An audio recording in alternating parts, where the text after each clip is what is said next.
পড়েছো?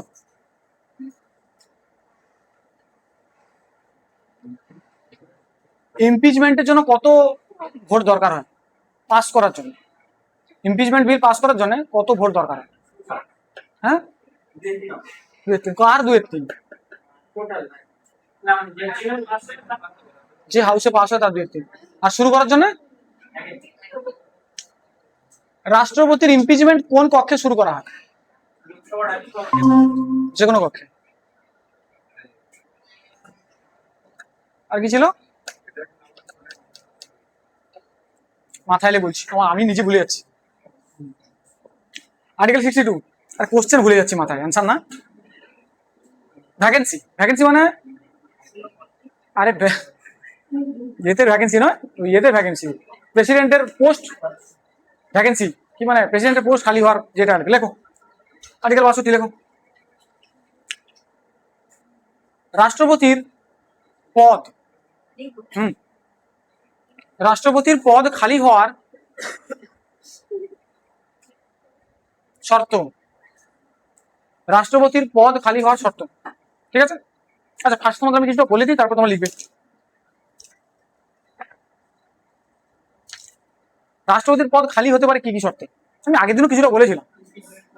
কি বলে বলো, বলো রাষ্ট্রপতির পদ কি কি শর্তে খালি হতে পারে? এটা তো আছে কিছু না কিছু। মানে রিজাইন করে দিলে, হ্যাঁ তো রিজাইন। আচ্ছা,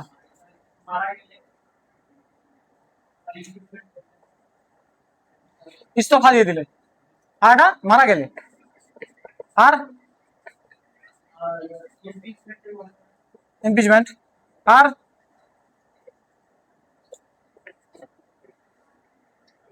আর কি কি ভাবে হতে পারে? বলো আর কি হতে পারে? ইস্তফা দিতে পারে মারা গেলে, ভালো কথা। আর কার্যকাল শেষ হয়ে গেলে, আরে 5 বছর কমপ্লিট হয়ে গেলেও তো চলে যাবে না, কার্যকাল সমাপ্ত হলে। আর নির্বাচন অবৈধ বলে ঘোষণা হলে, আরে নির্বাচন বলছি আমি এগুলো। নির্বাচন অবৈধ মানে নির্বাচিত হয়ে গেছে 2 বছর পর জানা গেল আরে তো 35 বছর হয়নি, 34 বছর ছিল রাষ্ট্রপতি, হলো, এতেও হতে পারে। তাই 5টা ভাবে তোমার খালি হতে পারে পদ। এবার দেখো, ইস্তফা দিয়ে যদি রাষ্ট্রপতি চলে যায়, ওর জায়গায় কে আসবে? Vice president. মারা গেলে, ইমপিচমেন্ট হয়ে গেলে, কার্যকাল সমাপ্ত হয়ে গেলে, কার্যকাল সমাপ্ত হয়ে গেলে ধরো দেখা গেল কার্যকাল সমাপ্ত হয়ে গেছে, সমাপ্ত হলে তো নতুন প্রেসিডেন্ট আসবে রে বাবা। হ্যাঁ, এখন ফ্যাক্ট হচ্ছে যে ধরো দেখা গেল যে প্রেসিডেন্টের ইলেকশন হতে টাইম আছে তখনও, মানে যদিও এমন নয় যে ওরা সিস্টেম করে থাকে যে এই দিনকার রাষ্ট্রপতি চলে যাবেন, আগে রাষ্ট্রপতি 6 মাস আগে থেকে ভোট হয়ে রেডি থাকে, ভোট করি আগে থেকে একটা রাষ্ট্রপতিকে রেডি করা থাকে, উনি চলে গেলে উনি চলে আসেন। এবার মনে করো ওই ভোটে কিছু ঢিলেমি হয়ে গেছে, কিছু ঢিলেমি করে দিয়েছে, তার জন্য ভোটে ভোট হতে দেরি হয়ে গেছে, মানে রাষ্ট্রপতি করতে দেরি হয়ে গেছে, ইলেক্ট হতে দেরি হয়ে গেছে, তো তার জন্য ধরো আর 10 দিন খানি পরে হয়তো শেষ হয়ে যাবে। বাট ওই যে 10 দিন, ওই যে কম দিনের টাইমটা, তখন কে থাকবে রাষ্ট্রপতি? ওই রাষ্ট্রপতি থাকবে কার্যকাল সমাপ্ত হয়ে যাওয়ার পরেও। কার্যকাল সমাপ্ত হয়ে গেছে, মনে করো আজকের কার্যকাল সমাপ্ত হয়ে গেছে, এখন ওই রাষ্ট্রপতি আসেন, তো উনি যতক্ষণ না আসছেন ইনি ততক্ষণ চেয়ার ছেড়ে উঠবেন, মানে উনি ততক্ষণ পদে থাকবেন। কদিন যাবেন? যতদিন, ওই মাঝখানে যে যতদিন চলে, যতদিন মানে খুব একটা বেশি দিন না, 10 দিন 12 দিন এরকম আর কি, মানে খুব কম সময়ের জন্য আর কি, ঠিক আছে? আর ততদিনে ইলেকশন কমপ্লিট করে রাষ্ট্রপতিকে নিয়ে নেওয়া হবে, এটার ক্ষেত্রে। আর নির্বাচন অবৈধ হয়ে গেলে, বুঝলে? তাহলে এই 4টে এতে ভাইস প্রেসিডেন্ট আসবে। এখন এই লিখে না, মুছে দিলাম কেন? আচ্ছা লেখো লেখো, মুছে দিচ্ছি, ছটা লেখো। রাষ্ট্রপতির পদ খালি হওয়ার শর্ত 1 নম্বর লেখো, কার্যকাল সমাপ্তি ঘোষণা করলে,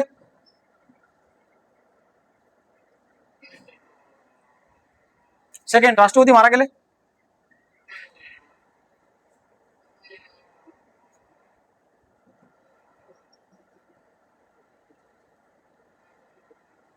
থার্ড রাষ্ট্রপতি ইস্তফা দিলে, এটা লেখা হয়েছে, রাষ্ট্রপতি ইস্তফা দিলে, তারপরে ইমপিচমেন্ট হলে, আর 5 নম্বরটা নির্বাচন অবৈধ বলে ঘোষণা হলো।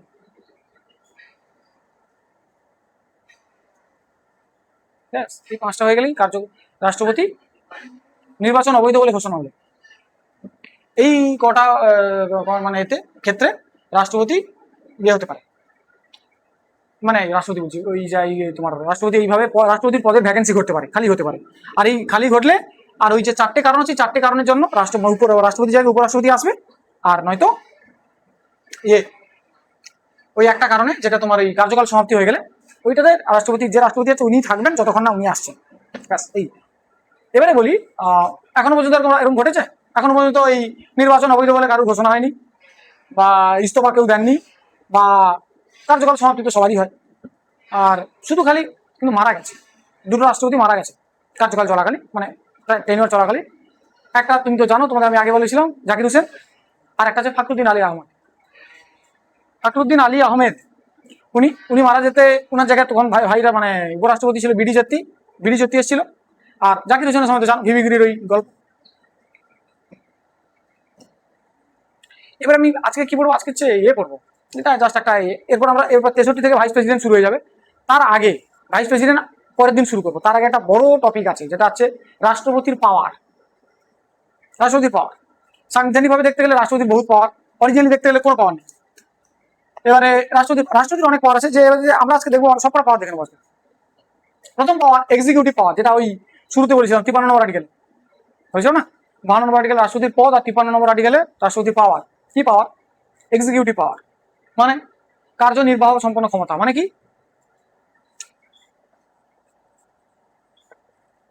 ভারতের যত অফিসিয়াল কাজ, যত এক্সিকিউটিভ টাইপের কাজ আর কি, সব কাজ রাষ্ট্রপতির নির্দেশে হয়।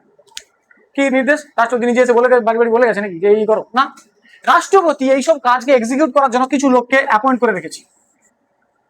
যেমন ইউপিএসসি সংক্রান্ত সমস্ত মামলার জন্য ইউপিএসসি কমিশন আছে। এই কমিশনকে কে নিযুক্ত করেছে? বিভিন্ন পিএসসি আছে, স্টেট পিসিএসসি, এগুলো স্টেট পিএসসি, এগুলোকে কে নিযুক্ত করে গেছে? রাষ্ট্রপতি। ইলেকশন ম্যাটার দেখার জন্য চিফ ইলেকশন কমিশনার রাষ্ট্রপতি। আরো আছে, আর কি আছে, হ্যাঁ কি বলো ওটা, বিভিন্ন কমিশন হয় জানো, human rights commission, SC ST commission, এখন তো মেয়েদের জন্য আছে commission, women's national commission for women, তা আছে না, ওবিসিদের জন্য কমিশন। এই সমস্ত কমিশন অ্যাপয়েন্ট করে রাখে কে? রাষ্ট্রপতি। সমস্ত কমিশন, সে এসসি এসটি হোক, তোমার ওবিসি হোক, তারপর তোমার মেয়েদের জন্য হোক, পুরুষের জন্য কোনো কমিশন নেই। পুরুষের জন্য কমিশন হবে, পুরুষদের চাইলেও কমিশন পাবে না। মানে পুরুষদের যে চিল্লায় যে আমাদের জন্য কমিশন ধরুন, এই এত লোকের জন্য কমিশন আছে, মানে এদের উপরে অত্যাচার কিছু। আর একটা আছে হিউম্যান রাইটস কমিশন, এগুলোর উপর অত্যাচার হলে তো তাও না হলে জানা যায় কি বলে, এদের জন্য কমিশন আছে লড়ার জন্য, পুরুষের জন্য কোনো কমিশন নেই। পুরুষরা চাইলেও কোনোদিন কমিশন করতে পারবে না, সংখ্যা বেশি হয় না। তবে হ্যাঁ, আজকাল এখন টেন্ডেন্সিতে যা বাড়ছে, যখন অত্যাচার বাড়ছে পুরুষের উপরে কিছু আছে, মানে ওই তোমার ম্যারিটাল কিছু অত্যাচার আছে, এ যদি হয়, যদি অতিরিক্ত বাড়ে, তাহলে পুরুষদের প্রোটেস্ট করার দরকার নেই, সরকার আপনা থেকেই কমিশন দিয়ে দেবে। বুঝতে পেরেছো? তো এই হবে। তো এবার ছাড়ো, কি ছিল জানো, এইসব কমিশনকে অ্যাপয়েন্ট করে রাখে কে? রাষ্ট্রপতি। এরাই হচ্ছে ইউপিএসসি কমিশন। ইউপিএসসি কমিশন তার এক্সাম কন্ডাক্ট করায়, সবাইকে মানে তোমার অ্যাপয়েন্টও করায়, বাট আসছে কোথেকে? সাইনিং পাওয়ার আসছে কোথেকে? এই যে প্রেসিডেন্টের কাছে। তো এগুলোই হচ্ছে প্রেসিডেন্টের এক্সিকিউটিভ পাওয়ার। বুঝতে পারলে? হ্যাঁ, ওই রাষ্ট্রপতি একদম ইউপিএসসির চেয়ারম্যানকে নিযুক্ত করে একদম রাষ্ট্রপতি। সে তো আছে, ইউপিএসসির চেয়ারম্যান কেন, ওখানে যে মেম্বারগুলো আছে ওদের রাষ্ট্রপতি নিযুক্ত করে। এবারে ইউপিএসসির প্রত্যেকের যত আইএস আছে, আইপিএস আছে, সবার এতে তো আর সাইন করার মতো রাষ্ট্রপতির সময় নেই যে সবার অ্যাপয়েন্টমেন্ট লেটার এসে রাষ্ট্রপতি নিজে সাইন করবে। তবে হ্যাঁ, ওদের লেটারে যে সাইন করে তাকে রাষ্ট্রপতি সাইন করে গেছে। এই সমস্ত আরো আছে, যেমন সিএজি বা চিফ জাস্টিস অফ ইন্ডিয়া।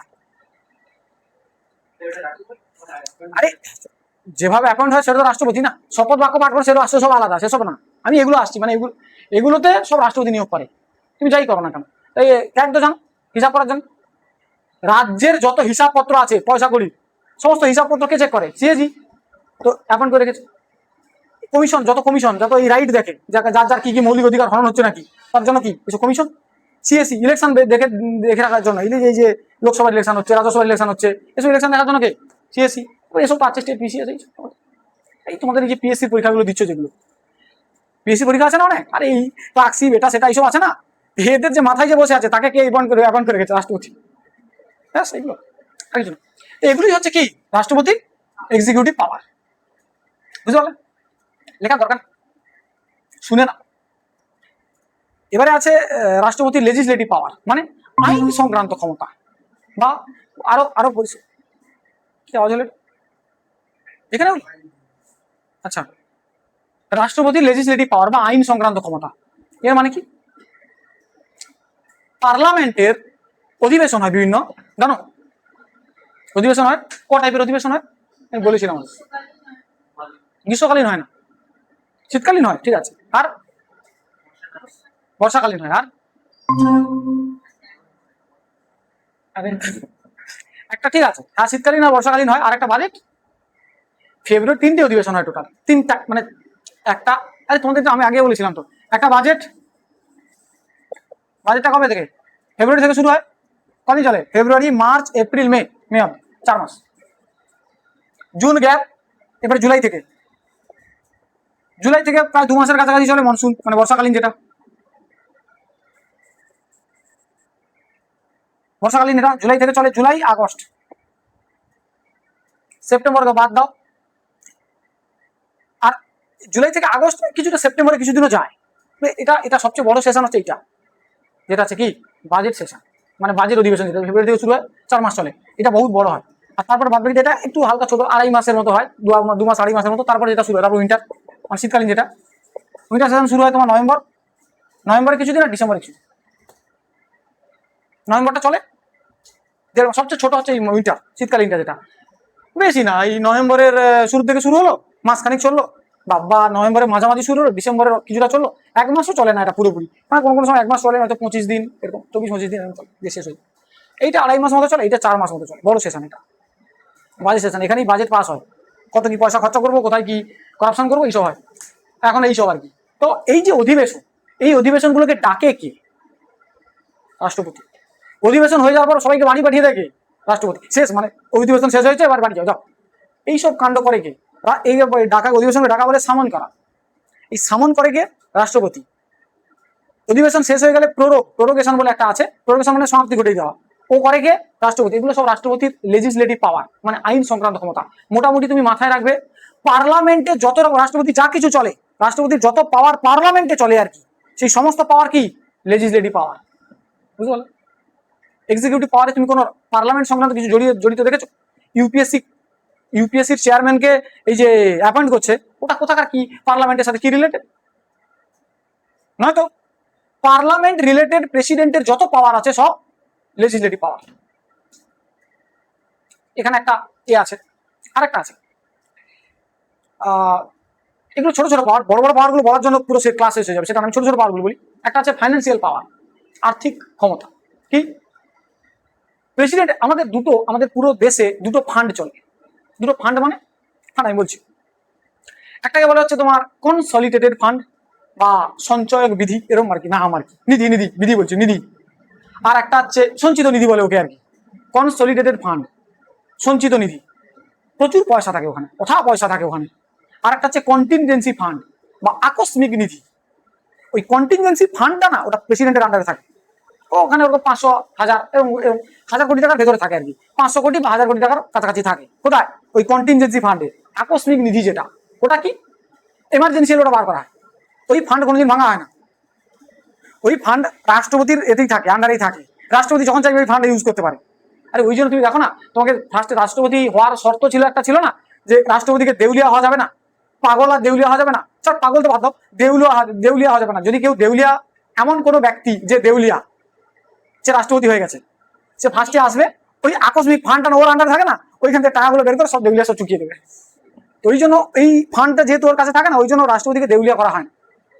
তো সে যাই হোক, থাকে তো না ওটা, তো রাষ্ট্রপতির আন্ডারে ওইটা থাকে। আর একটা হচ্ছে কনসলিডেটেড ফান্ড, সে ফান্ডটা রাষ্ট্রপতির আন্ডারে থাকে না, সে তো নর্মালি ফান্ড, যেসব ফান্ড থেকে এই এদের স্যালারি যাচ্ছে যায় সব। আর ওই দুটো ফান্ড কোথায় থাকে? রিজার্ভ ব্যাংকে, রিজার্ভ ব্যাংক অফ ইন্ডিয়া থাকে ওই দুটো, বাট আন্ডারে এদের থাকে, কিন্তু কথা হচ্ছে থাকে ওই ইয়ের কাছে, রিজার্ভ ব্যাংক, টাকা যত টাকা আছে সব তো রিজার্ভ ব্যাংকেই থাকে। যাই হোক, তা এই সমস্ত, এটা হচ্ছে রাষ্ট্রপতির আর্থিক ইয়ে। আরেকটা আছে, বাজেট যখন পাস হয় না, বাজেট পাস করার আগে, মানে বাজেট ঘোষণা করার আগে, বাজেট ঘোষণা কে করে? বাজেট কোন মাসে ঘোষণা হয়? 1 ফেব্রুয়ারিতে বাজেট ঘোষণা হয়। প্রত্যেক বছরে দেখবে 1 ফেব্রুয়ারি থেকে বাজেট সেশন শুরু হয়ে যাবে। বাজেট সেশন শুরুই হয় 1 ফেব্রুয়ারি থেকে, আর ওই ফার্স্ট দিনকারই ওই হয়, বাজেট হয়। দেখবে কোনো অর্থমন্ত্রী বা কেউ আসে বাজেট ঘোষণা করে, দেখেছো কোনো সময়? দেখো নি পার্লামেন্টে, আরে ও তো হয়তো লাইভ চলে তো খবরে, তা পার্লামেন্টে ওই বাজেট ঘোষণা হয়। বাজেট ঘোষণা করার আগে তোমাকে রাষ্ট্রপতিকে আগে থেকে দিতে হবে, সূচনা দিতে হবে যে আজকের বাজেট আমরা পেশ করব। তা আপনি মানে প্রায়র রেকমেন্ডেশন দরকার বাজেট শুরু করার জন্য, মানে বাজেট এই যে আজকে আমি বাজেটের কথা তুলবো, ওখানে তার জন্য রাষ্ট্রপতির অনুমতি দরকার। তা ওটাও রাষ্ট্রপতির একটা পাওয়ার, রাষ্ট্রপতি অনুমতি দিলে শুরু হবে না কিন্তু বাজেট, বুঝল? তাহলে এইসব পাওয়ার হচ্ছে কি রাষ্ট্রপতির আর্থিক সংক্রান্ত পাওয়ার। এইবারে আসল পাওয়ার, এবারে এমার্জেন্সি পাওয়ার, যেটা নিয়ে সিলেবাসে মানে যেটা নিয়ে চর্চা আছে এবছর, তো বিসিএস এ 2টো কোশ্চেন চলে এসেছে এমার্জেন্সি পাওয়ার থেকে। রাষ্ট্রপতির এমার্জেন্সি সংক্রান্ত ক্ষমতা আমি এখানে শেষ করে দেবো, এমার্জেন্সি আমি এখানেই শেষ করে দিই। এমার্জেন্সি কত রকমের হয়? আচ্ছা, এমার্জেন্সি কি? এমার্জেন্সি বলো কি? এমার্জেন্সি দেশের এমন একটা আন্তরিক অবস্থা, আন্তরিক সিচুয়েশন বা আন্তরিক অবস্থা, যখন অনেক কিছু বাতিল করে দিতে হয়, দেশের অনেক কিছু কাজকর্ম বাতিল করে দিতে হয়, ওই সিচুয়েশনটাকে, ওই অবস্থাটাকে বলা হচ্ছে এমার্জেন্সি বা জরুরিকালীন অবস্থা, বাংলায় বলে আর কি। আরে এমার্জেন্সি কিছুটা হলেও তো তোর এমার্জেন্সি সম্বন্ধে, মানে এমার্জেন্সি টাইপটা তো জানিস, পরে কি হয় সেটা। এমার্জেন্সি 3 রকম হয় আমাদের দেশে। এই একটাকে বলা হচ্ছে জাতীয় জরুরিকালীন অবস্থা,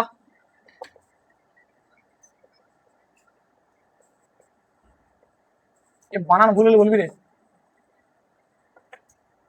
একটা রাষ্ট্রপতি শাসন,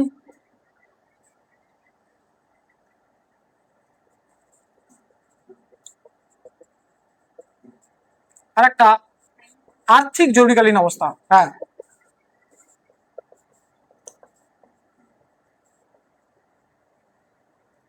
এটা 352 আন্ডারে আছে আর্টিকেল, এটা 356 আন্ডারে আছে, এটা 360 আন্ডারে আছে। ঠিকই, ভালো করে দেখো। আর এই 3টে বিশাল ইম্পর্টেন্ট, প্রত্যেক পরীক্ষায় কিছু না কিছু কোশ্চেন এখান থেকে ছেড়ে দেয়। দেখো, এটা জাতীয় জরুরিকালীন অবস্থা, যাকে ইংরেজিতে বলে ন্যাশনাল এমার্জেন্সি। এর ইংরেজি টার্মগুলো লিখে রাখবে তোমরা।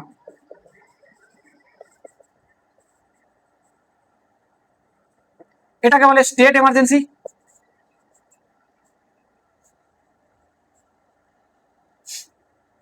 এটা ফাইন্যান্সিয়াল এমার্জেন্সি। আচ্ছা, এটাকে প্রেসিডেন্ট রুলও বলে, এই রাষ্ট্রপতি শাসন বললাম না।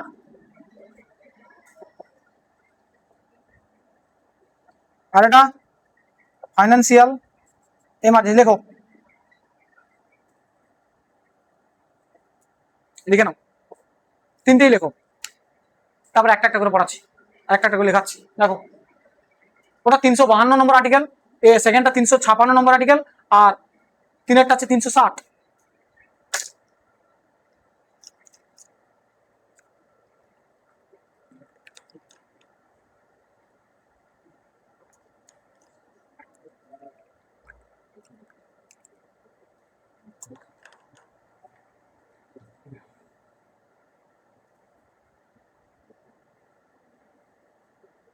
বুঝলে, 352, 356, 360 স্টেট এমার্জেন্সি, ব্র্যাকেটে লেখো প্রেসিডেন্ট রুল, কোথায় একটা।